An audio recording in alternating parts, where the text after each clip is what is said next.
In this second of 3 lectures, I want to elaborate a few anthroposophic truths in particular. We will then see how these anthroposophic truths strongly affect daily human life. We'll speak of that tomorrow. Today, I'd like to point to some deeper aspects of human nature. It is not commonly asked which powers in the human being make it possible to gain knowledge of supersensible worlds. People try to answer the question merely by saying that we can perceive the supersensible realm through certain powers within us, but often do not go on to inquire into the particular relationship between these faculties and human nature. But this means that very little attention is given to making perceptions of the supersensible worlds really fruitful for ordinary life. In our era, this knowledge, these perceptions, however, will become ever more necessary. But then they must be comprehended in their relationship to ordinary everyday life. As you know, the first capacity that leads us upward into supersensible reality is the power of imagination. The second, that of inspiration. And the third, the power of intuition. Now the question is this: are these faculties ones that only concern us in relation to knowledge of the supersensible worlds? Or do they play some other role in ordinary life as well? The latter is the case. We see human life, as you can discover in the little book titled The Education of the Child in the Light of Spiritual Science, in terms of 3 stages. That between birth and the change of teeth. Then, from second dentition to puberty. And from puberty to roughly the age of 21. A view of human nature that is not merely superficial will see that our whole development in the first 7 years is different in quality from the second 7-year period, and different again in the third 7-year period of adolescence. The emergence of our permanent teeth, as I have often said, is connected with the development of forces not only affecting, say, the jaws or neighboring organs. These forces driving the emergence of the second teeth have their seat in our whole physical being. Between birth and the age of 6 or so, something occurs in this physical being that is concluded, culminates, if you like, when the permanent teeth are driven forth from human nature. These forces actively working upon our physical nature are, I'd like to say self-evidently, supersensible in nature. The sense realm is simply the material within which they work. These supersensible forces working in our whole organization in the first 7 years are, you might say, laid off when their goal has been achieved, once the permanent teeth have appeared. After the age of 6 or 7, the forces go to sleep. They are hidden in human nature. They sleep there. And they can be drawn forth from it if one does the kind of exercises leading to the faculty of intuition that I described in Title Knowledge of the Higher Worlds. The powers used in intuition, in intuitive perception, are the same as those active until the age of 6 or 7 in the growth that finds its expression at second dentition. These slumbering forces, which until the 7th year work within human nature, are used in supersensible perception to develop intuition. The forces, active until puberty from the age of 7 to 14, before they too go to sleep and come to rest in the depths of human nature, are likewise raised upward to create the power of inspiration. And the forces which once gave human beings their youthful ideals, between the ages of 14 and 21, it would be claiming too much to say they still do so, and created organs for these youthful ideals in the physical body are the same powers that can be drawn forth from their sleeping condition and give rise to the faculty of imagination. You can see from this that the powers of imagination, of inspiration, and of intuition are not arbitrary powers whose origin is unknown, but are the very same powers through which we grow from birth to the age of 21. Thus the powers living in imagination, inspiration, and intuition are very healthy ones, the same as we needed for healthy growth, and which then, once each phase of growth has ended, fall asleep in the depths of our nature. These then are the connections between supersensible powers of cognition and ordinary human nature. But we can say the same of ordinary human faculties that we employ in daily life, though they are less apparent there. One very important faculty in ordinary life, as we have frequently discussed, is the power of memory, which we use inwardly whenever we recall something we once experienced. But as you all know, this memory faculty has a curious quality. We both do and yet do not entirely control it. Many struggle to remember something, but can't.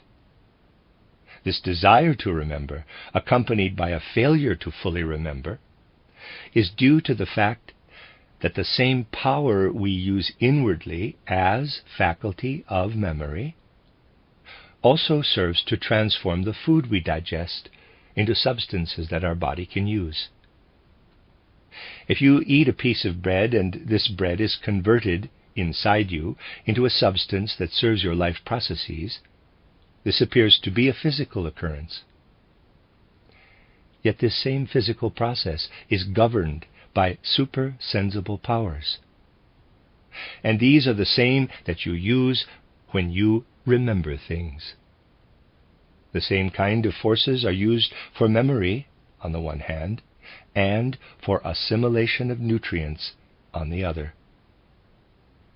And really, you always have to swing back and forth a little between your soul and your body when you try to employ the faculty of memory.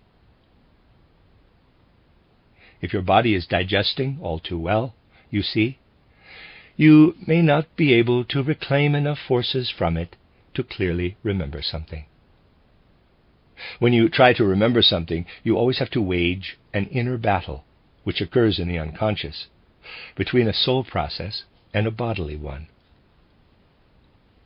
If you consider the faculty of memory in these terms, this is the best way to recognize the foolishness, from a higher vantage point, of seeing some people as idealists and others as materialists.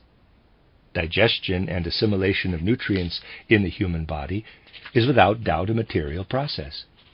The forces governing it are the same, though as are active in a process of ideation, the powers at work in our memory faculty. We only have a true view of the world when we see it neither materialistically nor idealistically, but instead are able to recognize the ideal nature of material phenomena, and equally to trace the entirely material processes underlying ideal ones.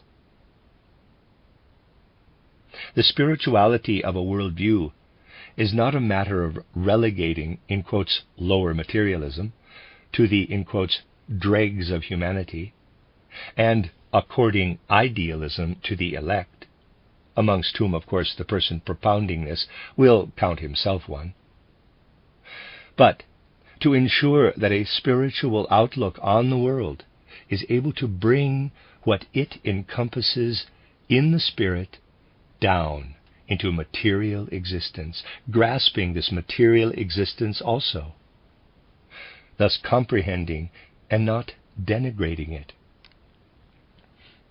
This is the great error of many religious persuasions.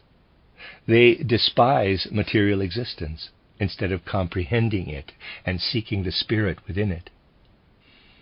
And so what we have to do is engage with things, not as so common today, dwell in mystic phrases, really engage with things. Having shown an example of how we can do so, I want to turn to something of very great importance. People usually see material existence unfolding in the mundane world, while supersensible existence, invisible to the senses, spreads either above or behind it. But seeing this physical and sense existence as separate from the supersensible realm will never enable us to understand the human being. The duality of sensory and supersensory makes it impossible to comprehend human nature. Instead, the following is true. Around us spreads the sense world, and the world in which we work, in which our social interactions also occur. We can represent this sense world schematically with this line here, and there's a drawing.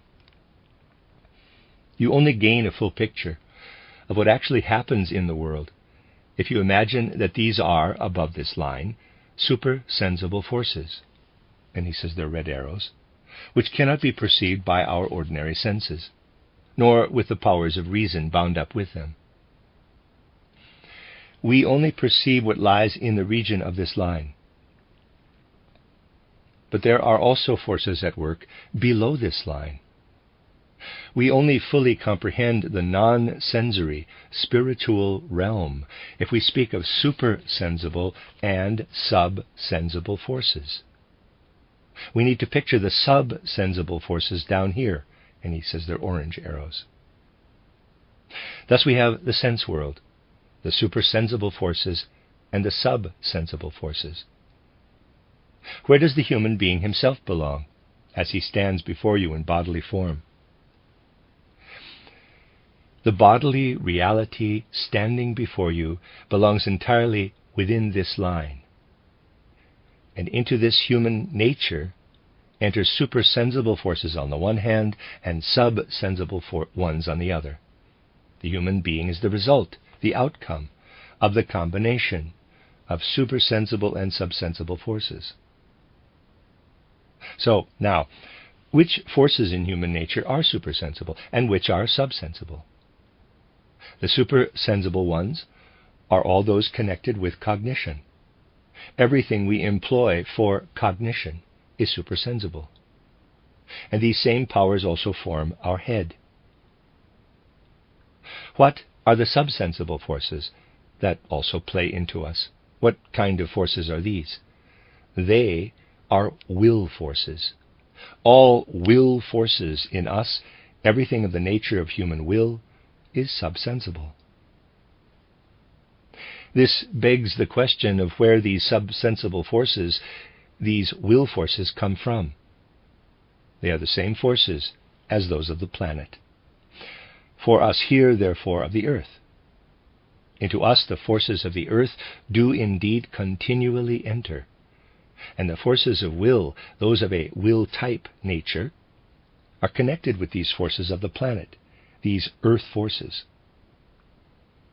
Powers of a cognitive nature and quality come from the peripheral realm outside the earth and pour down upon us from there. Forces of a will nature and quality penetrate us from the planet. These forces of the earth live in us. At the moment we enter upon earth existence at birth, the forces of the earth become active within us. Then we must ask how the action of these forces is distributed within us. Here again, there is a considerable difference between the first phase of life, the second, and the third. What works as will nature in us until the age of 6 or 7 works entirely out of the interior of the planet. It is very interesting to study through spiritual science how the forces of the earth's deepest interior are active in the child up to his 7th year. If you wish to discover how the forces of the earth's interior manifest, you should study everything that occurs in a child up to this age. for there you will find forces of the earth's interior at work. It is very misguided to delve into the earth itself in a search for the forces at work in its interior. All you will find are the earth's substances instead. The forces active within the earth are revealed, rather, in what they accomplish in a human being up to his 7th year. And then between 7 and 14, the forces of the atmosphere also become active in the child, this atmosphere surrounding and belonging to the earth.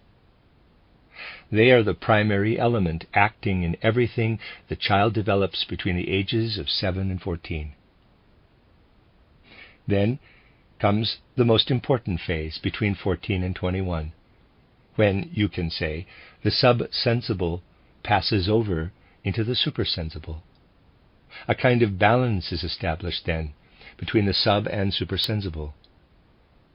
The forces of the whole solar system, the solar system belonging to the earth, now exert an organizing effect upon the young person.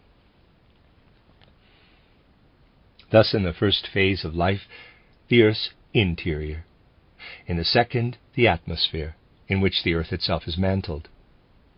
And up to the age of 21, the forces streaming down from the cosmos, insofar as this encompasses our own planetary system.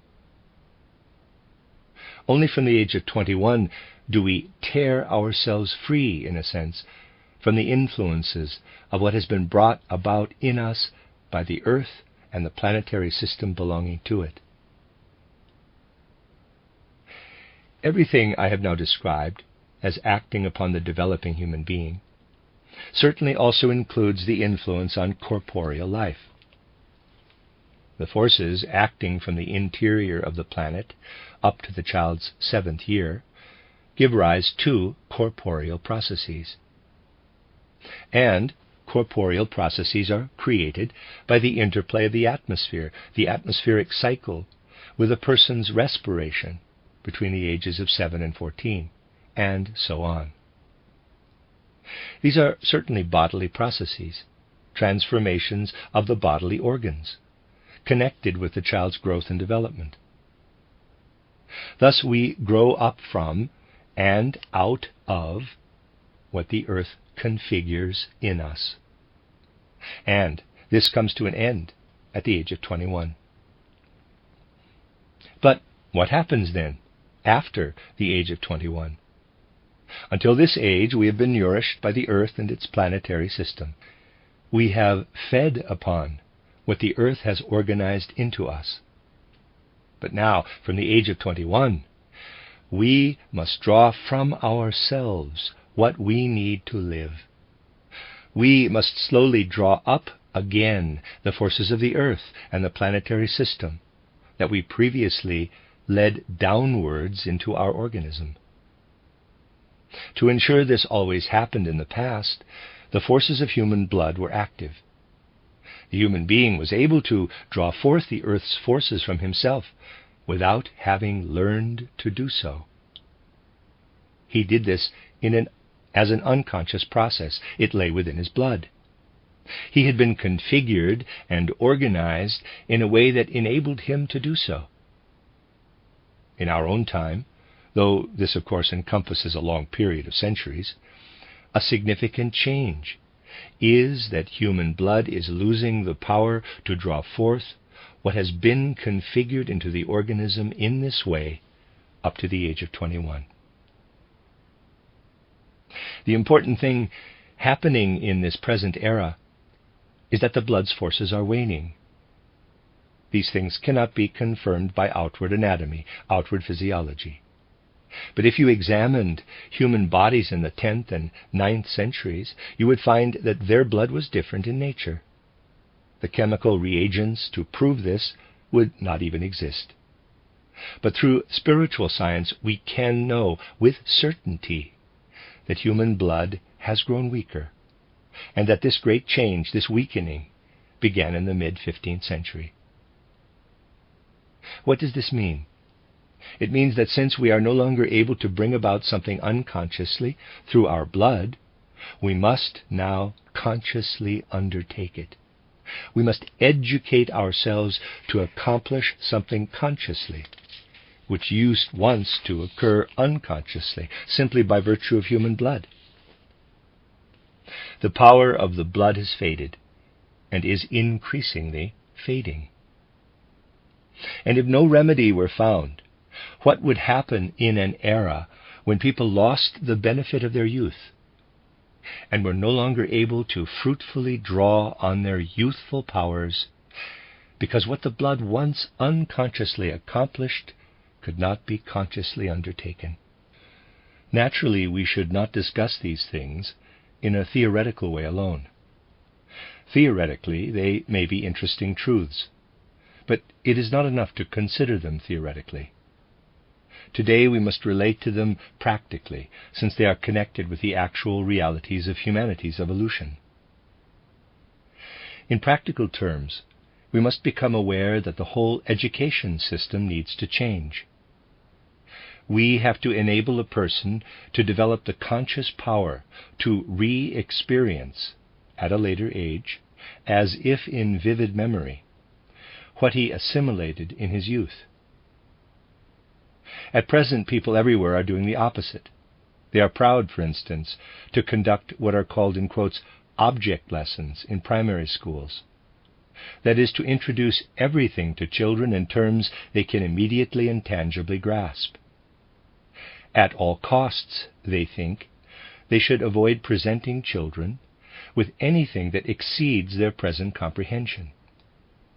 Instead, the teacher, the parent, should talk down to the level of the child's comprehension. There are arithmetical calculators used to teach children all the mathematical processes by counting off little balls. Nothing is meant to exceed the child's level of understanding. But these object lessons become appallingly trivial and banal. Descending to the child's level of comprehension leads ultimately to teaching him only banal concepts. And those who do this completely overlook an important, albeit subtle, experience in human life. Imagine that a child is taught so that he absorbs something not because it already entirely matches his level of comprehension, but because the teacher's inspiring warmth communicates itself to the child. The child absorbs it because the teacher conveys it to him through his capacity to inspire, his enthusiasm. The child assimilates it through living in the warmth that emanates from the teacher. He absorbs something that goes beyond his understanding, doing so simply because of the teacher's infectious warmth and enthusiasm. The child does not yet understand what he has absorbed, but it settles in his mind and soul. And what a child has absorbed in this way when he was 10 is something the adult may remember when he is 30. He re-experiences it, but now he is mature and can understand what he draws forth from the depths of his sensibility, which, when he was young, he absorbed only through the enthusiasm of the teacher. Now, as an adult, he can draw it forth from his mature mind. Look, these are the most fruitful moments of life, when we don't simply grasp what approaches us from without, but when we re-experience something that we once absorbed with inadequate understanding, drawing it forth from within us, and only then properly comprehending it with deepened insight. The more we can ensure, when teaching, that a child does not simply assimilate what he understands, which vanishes anyway with childhood and will be no source of either joy or enthusiasm in later life, the more we nurture a person's future development. What is absorbed simply through the communicating warmth of the teacher gives us life forces when we later re-experience it. In teaching today, this needs special attention. In former times, it was not so important, since the blood itself raised things upward. Now, things must be brought to consciousness. It is not a matter of indifference whether we understand things such as those spiritual science today makes fruitful. If we properly understand them, then somewhere or other in practical life, we will find a way to use these things for the benefit of humanity. So, for example, we find a way to use the fact that our blood has grown weak, if we really comprehend it, by placing more value on the teacher's capacity for enthusiasm. But in our time, there is little awareness that such things are needed. Normative pedagogy still plays a major role, an education that works with all kinds of norms and standards. One learns educational methodology, how a child should be taught, methods used in teaching. At our present level of consciousness, we ought to regard this really as if we were to refrain from eating until we have understood that the human being is composed of carbohydrates, proteins, and so on, that they are converted thus and thus in the body. It is like thinking we should not eat before we have understood the physiological processes of digestion. I once told you, and you may have had the same experience, that on visiting someone on one occasion, I saw he had a pair of scales next to his plate. He placed a piece of meat on the scales and weighed it, since he was only allowed to eat a very specific amount of meat. Here, physiology dictates appetite. But, thank God, we have not yet come to the point when everyone does this. It is important to recognize that knowledge of physiology is not required for eating. We can eat without having studied it, without knowing the physiology of the nutritional process. Most people know this, and yet they do not recognize that one should also teach in a lively and living way, without having absorbed this normative pedagogy.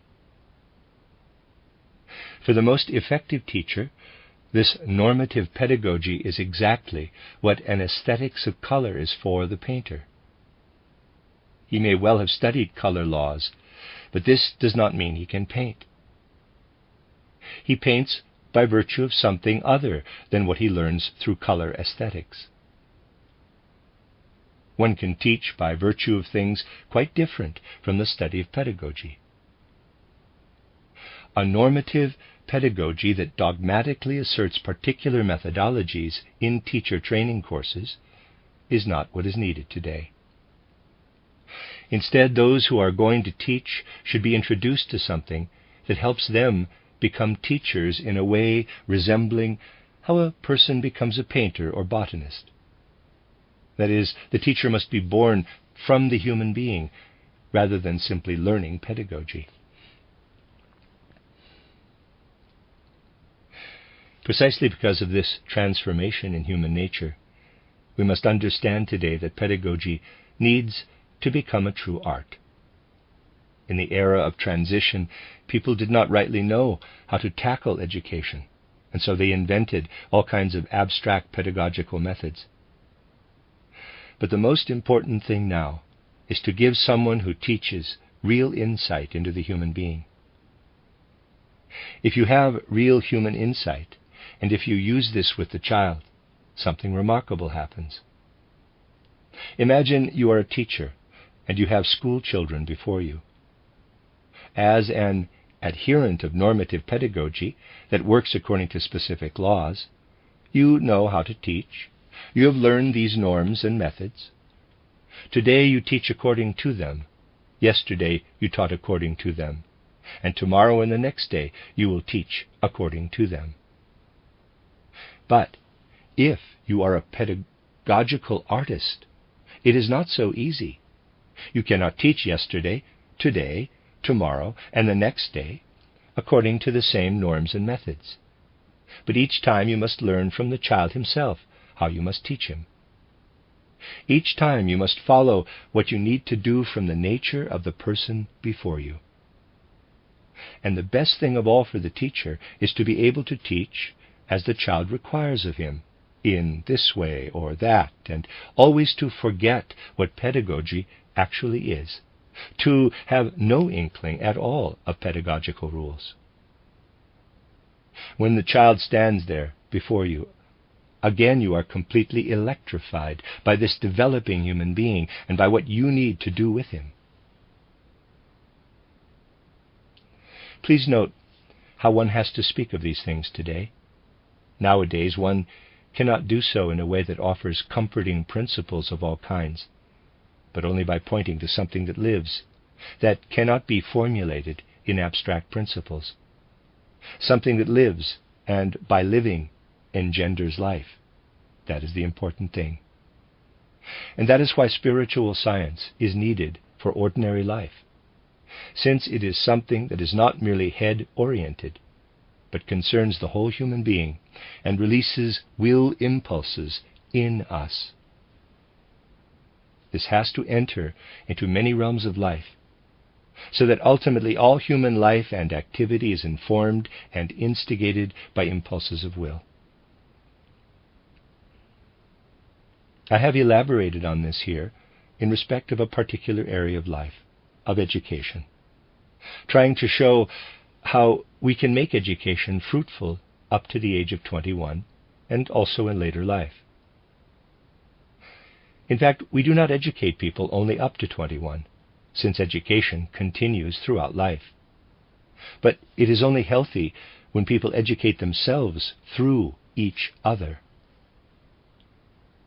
This was also something given naturally in the blood in former times. People did this unconsciously, educating one another in social interplay, in which one person learned more from the other less from the first. The blood mediated all this.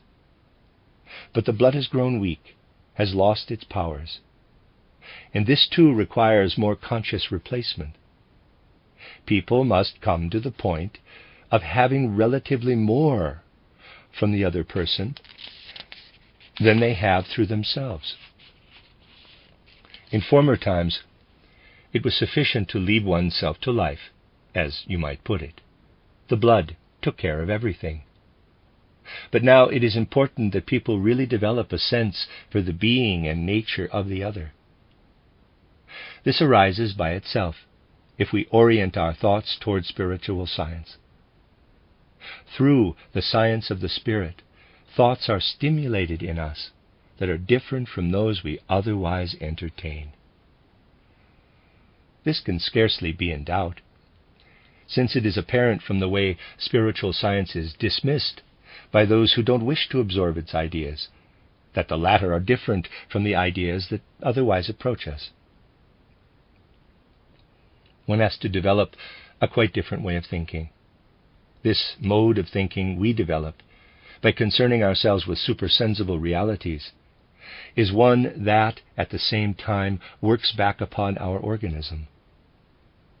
A little while ago I said that the faculty of memory is the same power as that which converts food into nutrients we can use in our organism. You will hardly be surprised, then, to learn that other forces can be transformed within us similarly, that the power by virtue of which we gain insight into the supersensible realm leads us to a clearer discernment of human nature than we have without a healthy inclination for supersensible knowledge. You have been studying my book titled An Outline of Occult Science. To do so, you have to develop concepts which most people will dismiss as pure idiocy. Just a few days ago, I received a letter from someone who had been reading occult science and told me that almost every chapter was utterly crazy. It's understandable, perfectly natural, that people think so. And yet, those who do not take the trouble to assimilate concepts such as those of the planetary stages of old Saturn, old Sun, old Moon, Jupiter, Venus, and Vulcan, and who therefore do not elaborate ideas beyond the scope of the senses, do not acquire real knowledge of human nature either. They pass others by and notice at most that the other has a pointy or less pointy nose, or blue eyes or brown, but not the soul quality manifesting within and organizing the whole body. The same faculty that enables us to have real interest in supersensible insights, though not necessarily to develop esoteric powers, is also what endows us with the kind of knowledge of human nature we need today. You can establish the grandest social programs and develop the finest social ideals.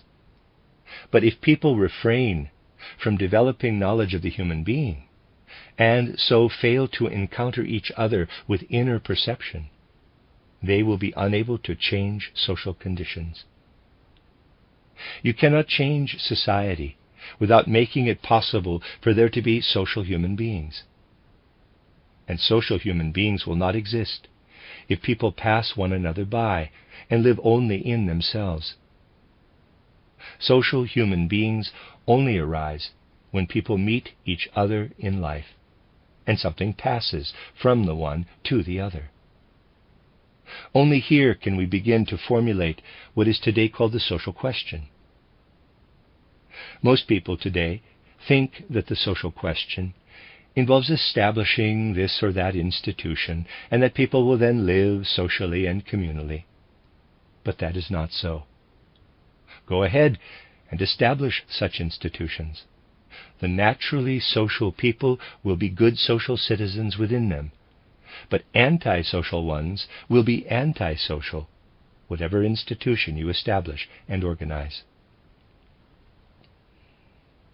One facility which really will enable people to develop social impulses is insight or discernment. But as long as you educate people for specific ends, to be a postman or a lieutenant or some other role for the state, you will not be educating them to perceive others. You see, this kind of education, which produces postmen and lieutenants, only enables someone to see the other as a potential postman or lieutenant too. Whereas an education that makes a person fully human also enables him to perceive the human being in the other. It is not possible to perceive the human being in the other if we do not develop a faculty for supersensible perception. And the most important realm in which supersensible perception must work is the art of education. The greatest damage wrought in recent history is that the scientific and materialistic mode of thinking has also taken hold of education. One can experience some extremely peculiar things in this area. In all fields of work, there are very well-meaning people, people of goodwill, who want to reform and even revolutionize everything. But when you speak to them about these things, something curious becomes apparent. They stand fully and authentically behind reforms of one kind or another, but when you question them more closely, they reveal an anxiety about anything changing that would endanger their profession, as a tailor, say, or railway official.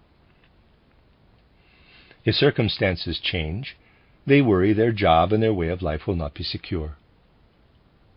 People see fully that things should change, as long as these changes alter nothing. This outlook is extremely common today. Everything should stay as it is when it changes. We ought not to overlook the fact that human yearning for change has a very abstract quality in society. People would like to see a great deal changing as long as it doesn't affect their own comfort. This is particularly true where people should also enter inwardly into new conditions and circumstances. But this, above all, is the important thing, that people become able to find the transition to a new kind of thinking that requires us to change inwardly.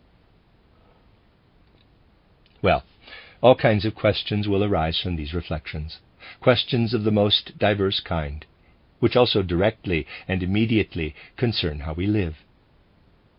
In grappling with these questions, we need to remember that we have created a certain deeper foundation for answering them by establishing that certain forces, initially appearing to be soul spiritual in nature, also come to expression in the body. Too often today, we lack the ability to introduce into material life what we picture in our mind. Unless we succeed in introducing things we picture in the spirit into material life, we will not be able to grasp the real core of the social question. And therefore we must strive for a life of spirit, a cultural life that develops real knowledge of the human being, and thus also social impulses. Yes, a life of spirit that is forged out of quite other conditions and circumstances will not suffice. I mean that the cultural and spiritual life formed by the state or by economic conditions creates the postmen and lieutenants that it needs. But the spiritual life we need forms human beings. And this can only happen if this life of the Spirit sunders itself from economic life and from the provisions of the state. For this reason, our, quote, threefold social organism, close quote, had to emerge. We had to demonstrate in radical fashion that all kinds of dependency of spiritual and cultural life on economic life and the life of the state should end, so that culture is established on its own intrinsic foundations.